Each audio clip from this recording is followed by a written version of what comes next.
Tous les ans, donc, il s'agit d'éteindre les lumières et les appareils électroniques. Ça sera samedi prochain, le 25 à 20h30, local où vous soyez. On s'éclaire à la bougie pour réfléchir tous ensemble au gaspillage énergétique. Un magazine du développement durable qui vous est proposé par Julie Rosselin.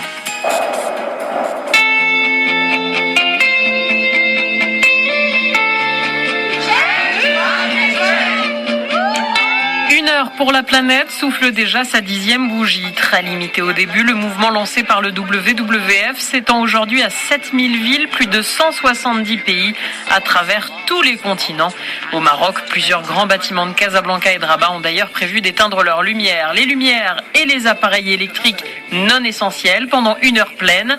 Un acte pas fait pour économiser de l'électricité, mais pour symboliser toute cette énergie consommée et le coût pour notre planète, puisque le charbon, le gaz, le pétrole sont aujourd'hui responsables de 3/4 des émissions de gaz à effet de serre. Gaspillage énergétique, efficacité énergétique et sobriété énergétique, qu'est-ce que ça veut dire? On en parle avec Nathalie Michet et Rachid Shreki. Rachid Shreki, bonjour. Bonjour. Vous êtes l'un des membres fondateurs d'Ensen, c'est l'association Énergie, Solidarité et Environnement. Est-ce que vous pouvez nous expliquer ce qu'on appelle le gaspillage énergétique? Gaspillage énergétique, donc c'est une notion de perte d'énergie et en particulier en fait carburant, électricité. Il y a de nombreuses causes qui proviennent notamment de l'utilisation inutile de ressources énergétiques, l'absence de recyclage, réutilisation. Voilà en gros ce qu'on peut dire derrière le gaspillage énergétique. Alors, où est-ce qu'on en est aujourd'hui? Quel est le secteur qui gaspille le plus d'énergie? Il y a 3 principaux secteurs qui contribuent à ça. Donc, au premier lieu, le secteur du transport, qui représente à peu près 44%, suivi de l'industrie, pétrochimie, cimenterie, etc., à hauteur de 21%, et tout ce qui est bâtiment résidentiel à 21% aussi. Le Maroc a entrepris une stratégie nationale d'efficacité énergétique qui prévoit en fait une réduction à peu près de 25% de la consommation à terme d'ici 2030.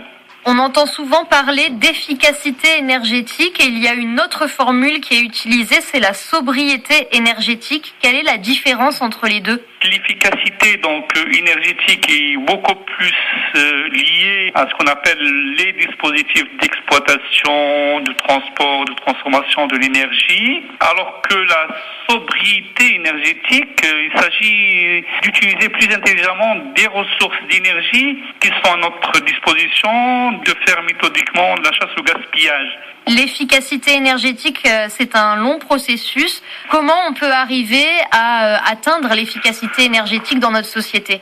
Au Maroc, on est classé sur le continent africain, par exemple, le 4e. Et le score le plus faible, c'est celui qui est lié à l'efficacité énergétique au Maroc.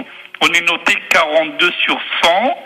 Je pense qu'il y a un travail déjà enclenché, mais ça nécessite, je dirais, une réglementation contraignante. Il y a une loi qui a été, je dirais, adoptée, mais il n'existe aucune obligation d'économie d'énergie pour le service public, par exemple, aucun standard de performance minimum pour l'efficacité énergétique et encore moins d'audit ou de pénalité pour la non-conformité avec les exigences d'efficacité énergétique. Pour comparer, donc, je donne l'exemple par exemple de la Tunisie, qui est le premier du classement africain et 17e au classement mondial, qui a pris soin de traiter avec la plus grande attention ce volet-là. Ça, c'est important, en fait, un exemple pour notre pays à suivre. En clair, il faut un mécanisme contraignant, à la fois pour les entreprises privées et pour l'administration. Exactement, madame. Pour les auditeurs qui nous écoutent, qu'est-ce qu'on peut faire à notre échelle pour gaspiller moins d'énergie? Par exemple, d'éteindre la télévision et l'ordinateur.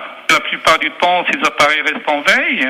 Pensez à éteindre les lumières derrière vous, si en prenant des douches plutôt que des bains. Voilà, et en évitant de gaspiller l'eau.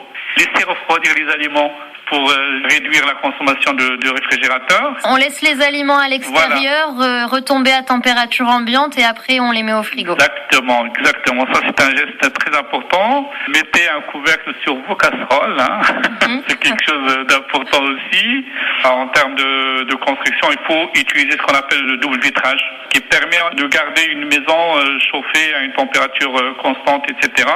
Voilà, c'est quelques gestes en fait qui peuvent être d'un grand apport pour notre planète. Rachid Shreki, merci pour tous ces conseils. Merci à vous, madame.